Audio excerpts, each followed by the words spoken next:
My name is Morris Fletcher. I am 53 years old, and I've worked as a wilderness ranger for Big Bend National Park in far west Texas for 26 years, patrolling some of the most remote and harsh desert terrain in the national park system.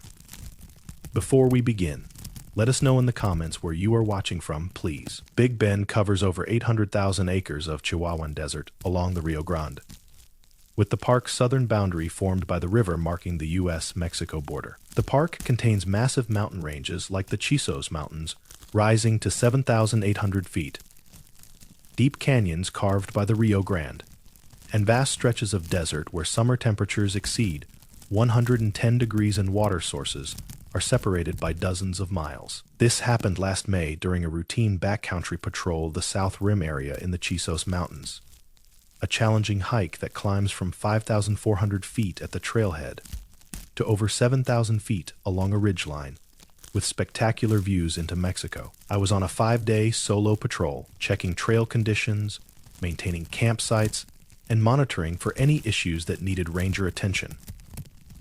I'd been on patrol for 3 days, covering maybe 30 miles of trails, camping at designated backcountry sites. On the evening of day 3, I was camped at a site called Boot Canyon, a high-elevation area with juniper and pine trees, one of the few places in Big Bend where you find forest rather than desert. Around 9 p.m., after dark, I heard something that immediately got my professional attention: whistling. Not bird calls, not wind through rocks, but deliberate whistling that sounded almost human, but with tones that didn't quite match what a person could produce. The whistling came from multiple directions around my camp, always in sequences of 3 notes, repeated in patterns that seemed to answer each other. I've spent 26 years in Big Bend's backcountry, familiar with every sound the desert and mountains produce. This was something I'd never heard before. The whistling continued for maybe 20 minutes, always from different positions around the canyon, always in those 3-note patterns. Around 10 p.m., the whistling stopped, complete silence. Then I heard rocks being moved on the trail above my camp, heavy rocks being deliberately shifted, the sound of stone grinding on stone. This continued for maybe 30 minutes, always from the same location about 100 yards up the trail from my camp. I used my headlamp to scan in that direction, but saw nothing. The rock-moving sounds continued. Then I heard footsteps, very heavy, moving down the trail toward my position. Deliberate steps, not the random sounds of animals moving through terrain, but rhythmic footfalls suggesting something walking upright. I stood outside my tent with my bear spray and radio. The footsteps continued approaching, getting closer. At about 50 yards, they stopped. I called out, identifying myself as a park ranger, asking if someone needed assistance. No response. Complete silence for maybe 2 minutes. Then the whistling started again, this time from directly in front of my tent, maybe 30 yards away. 3 notes, repeated clearly, then answering whistles from behind my camp and to both sides. I was surrounded by whatever was making these sounds, positioned at multiple points around my location in what felt like deliberate coordination. I made a decision based on 26 years of experience and my training in wilderness situations. I was leaving my camp and hiking out immediately, even though it meant navigating difficult trails in darkness. I packed my essential gear, left my tent and most equipment, and started hiking down the mountain using my headlamp. As I hiked, I heard sounds pacing me on both sides of the trail, staying just out of sight in the darkness, breaking branches and disturbing rocks as they moved. This continued for maybe 3 miles of steep descent. Around midnight, the sounds stopped suddenly. Complete silence. I continued hiking, covering the remaining 9 miles to the trailhead. By 4 a.m., search and rescue retrieved my abandoned camp equipment 2 days later. They found my tent undisturbed, my food properly stored, everything exactly as I'd left it. But on the trail where I'd heard the rock-moving sounds, they found something unusual. Large rocks had been moved to block the trail, arranged deliberately in a pattern that would prevent someone from passing without moving them. I filed a detailed incident report describing the whistling, the rock sounds, being surrounded, and my decision to evacuate. The official response was that I'd probably heard wildlife sounds that seemed unusual due to canyon acoustics, and that I'd made the right decision to hike out if I felt unsafe. But I talked to other wilderness rangers who work Big Bend, people I've known for years and decades. Several admitted privately they'd had strange experiences in the Chisos Mountains backcountry, particularly in the Boot Canyon and South Rim areas. Whistling sounds that don't match known species. The sense of being surrounded by coordinated positions. Rocks being moved in ways that seem deliberate. One ranger with over 30 years at Big Bend told me about an experience in the late 1990s. He was on a solo patrol in Boot Canyon and heard whistling similar to what I described. He found rocks blocking the trail the next morning, arranged in patterns that clearly weren't natural rockfall. He documented it, but never filed an official report. The Apache and Comanche peoples, whose historical territories included areas now within Big Bend, and the Jumano people who lived in this region for centuries, all have traditional knowledge about mountain beings in the Chisos Range. According to various teachings, these beings inhabit the highest elevations, particularly areas around Boot Canyon and the South Rim, and they use whistling to communicate and to warn humans away from certain territories. I continue working as a wilderness ranger at Big Bend because I love this park and believe in protecting it, but I no longer do solo patrols in the Boot Canyon area. I only go there with a partner now, and I trust my instincts completely. When I hear sounds that don't match any known species, when I feel surrounded by coordinated positions, I leave that area immediately regardless of my patrol schedule or duty requirements. Big Bend is one of the most remote national parks in the system, with vast areas of wilderness that see very few visitors even during peak season. The Chisos Mountains rise dramatically from the desert floor, creating habitat that is dramatically different from the surrounding lowlands.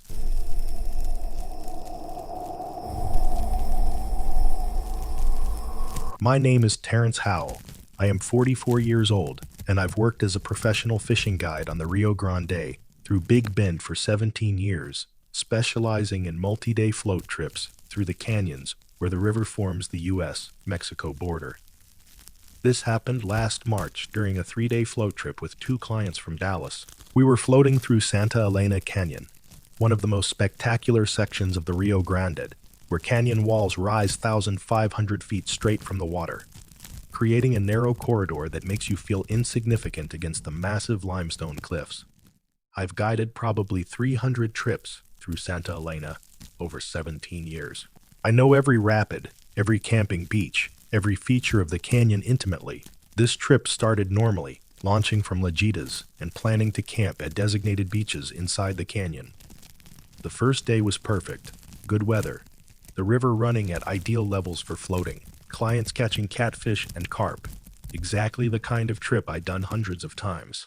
We made camp on a sandy beach about 7 miles into the canyon, a spot I'd used countless times, where the canyon walls tower above on both sides. Around 8 p.m., after we'd had dinner and were relaxing by the campfire, we heard something that made everyone stop talking. Echoes bouncing off the canyon walls, but not natural echoes. These sounded like voices, or something like voices, coming from high on the Mexican side of the canyon. The sounds were rhythmic, almost chant, like echoing down through the canyon in ways that made it hard to pinpoint the source. My clients asked what it was. I told them it might be people on the Mexican side, though that seemed unlikely given how remote this section of canyon is and how difficult the terrain is to access. The sounds continued for maybe 15 minutes, then stopped. Around 10 p.m., we heard splashing in the river upstream from our camp. Heavy splashing, like something large entering the water. I used my spotlight to scan upstream, but saw nothing in the darkness. The splashing continued, getting closer, suggesting something moving downriver toward our position. I got my clients away from the water's edge, moving them closer to the cliff wall. We watched the river in my spotlight beam. I saw a disturbance in the water maybe 50 yards upstream, something creating a wake as it moved with the current. Whatever it was large and moving purposefully. The disturbance passed our camp, staying in the main current, and continued downstream. As it passed, I got a brief glimpse of something in the water that didn't match anything I'd seen in 17 years on this river. Dark, partially submerged, with a shape that suggested something swimming in an upright position, rather than horizontal, like a fish or mammal would. My clients were spooked. One wanted to leave immediately, but I explained that floating through Santa Elena Canyon in darkness is extremely dangerous due to rapids and the narrow channel. We stayed at our camp, but I kept a fire burning all night and remained awake with my spotlight ready. Around 2 a.m., we heard sounds from the canyon rim above us, rocks being deliberately pushed over the edge, falling and hitting the canyon walls as they dropped. The rocks weren't landing near our camp, but the message was clear. Something on the rim knew exactly where we were and was demonstrating its presence. Rock dropping continued intermittently until dawn. At first light, I made the decision to break camp and continue our float, cutting the trip short by a day. We packed quickly and got on the river by 6 a.m., unusual for a recreational trip, but I felt it was the safer choice. As we floated out of Santa Elena Canyon that morning, I looked back at the Mexican side canyon rim. I saw something standing at the edge, very tall, dark-colored, watching our boats leave.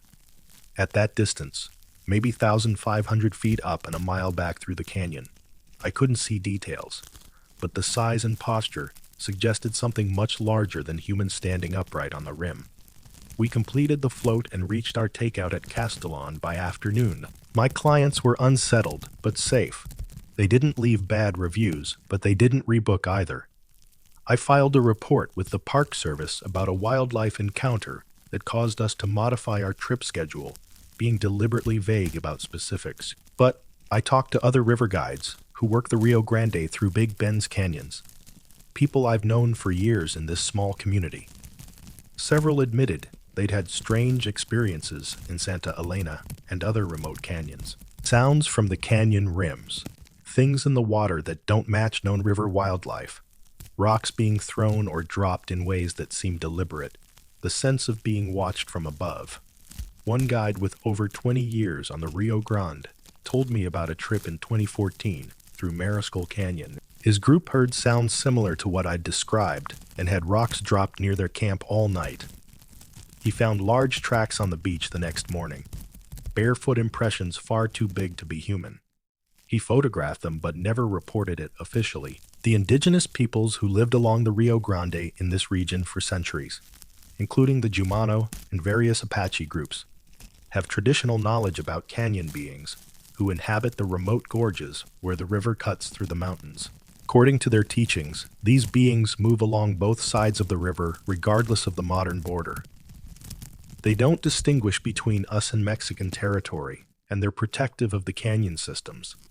I continue guiding on the Rio Grande because it is my profession and passion, but I am much more selective now about which camps I use in Santa Elena Canyon.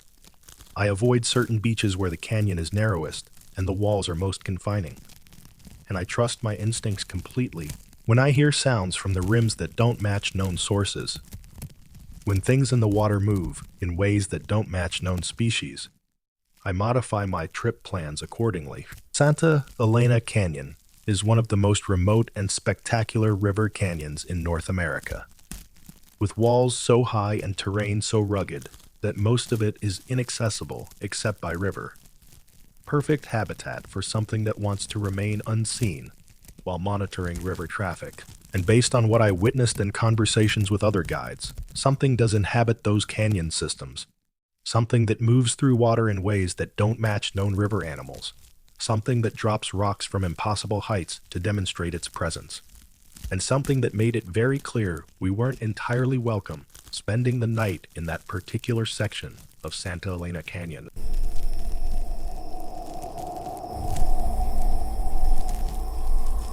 My name is Benedict Ross. I am 61 years old, and I've worked for Texas Parks and Wildlife for 34 years.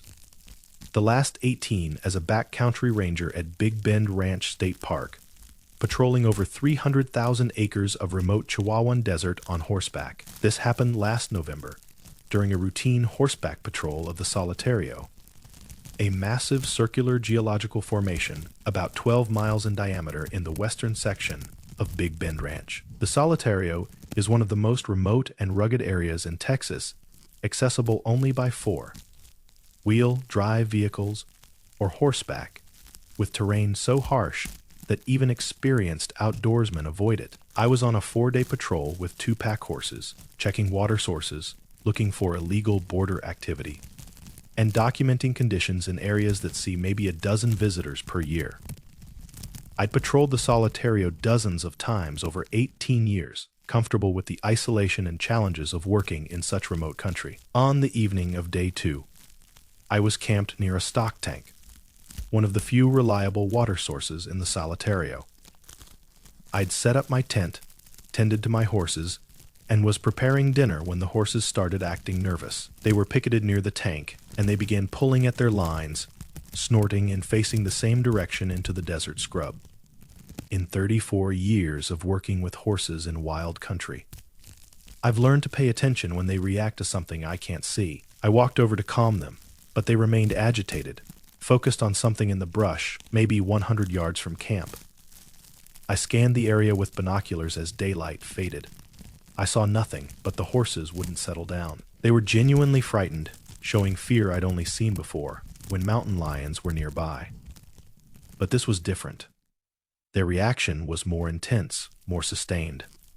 Around 7 p.m., just after full dark, I heard it, a sound I'd never encountered in 34 years of desert work. A deep, booming call that seemed to resonate through the ground, felt as much as heard. It came from the direction the horses had been watching, maybe 200 yards out. The sound lasted maybe 5 seconds, then stopped. The horses went into full panic. One broke its picket line, a heavy rope that should hold a 1,200-pound animal. The horse bolted into the darkness. The other 2 were pulling so hard I was afraid they'd injure themselves. I made a split-second decision to load my essential gear and leave immediately, even though it meant tracking down a loose horse in darkness in extremely rough terrain. I got the 2 remaining horses loaded and saddled, working fast by headlamp. As I was finishing, I heard that booming sound again, closer now, maybe 100 yards. Then I heard heavy footsteps in the gravel, deliberate and rhythmic, approaching my camp from the direction of that sound. I mounted up and rode out, abandoning my tent and most of my camp equipment, something I'd never done in 34 years of fieldwork. I rode through the night, navigating rough terrain by headlamp and moonlight, covering maybe 15 miles before stopping at dawn. At daylight, I found my escaped horse. The animal was exhausted and stressed but unharmed. I examined the broken picket rope. It wasn't frayed from pulling. It looked like it had been cut or snapped with enormous force, broken clean through. I rode back to my patrol vehicle and called my supervisor, reporting that I'd had a serious wildlife encounter and was cutting the patrol short. Texas Parks and Wildlife sent another ranger to retrieve my abandoned equipment 3 days later. They found my tent intact, my gear undisturbed, everything exactly as I'd left it. But in the soft ground around the stock tank, they found tracks. Large barefoot impressions, easily 17 or 18 inches long, circling the tank and my camp area in patterns that showed they'd been investigating the site. I filed a detailed incident report describing the booming sounds, the horse's panic, the broken rope, and my decision to evacuate. The official response was that I'd probably encountered a black bear, even though bears are extremely rare in this part of Texas and don't make booming sounds or create tracks like what was found. But I talked to other rangers who work Big Bend Ranch and the surrounding border country. People I've known for decades. Several admitted privately they'd had experiences they couldn't explain in the most remote areas. Sounds that don't match known wildlife. Horses panicking for no visible reason. Tracks that don't match any known species. The sense of being watched in areas that feel too quiet. One ranger told me about patrolling the Fresno Canyon area in 2016. His horse refused to enter a particular canyon, showing fear so intense he couldn't force it forward. He went around the canyon instead. Later, talking to local ranchers, he learned that area had a reputation going back generations for strange occurrences and livestock refusing to enter certain places. The indigenous peoples who inhabited this region, including Apache groups and earlier peoples whose names are lost to history, have traditional knowledge about desert beings in the most remote areas. According to various teachings, these beings inhabit places like the Solitario, where water is scarce and human presence is minimal.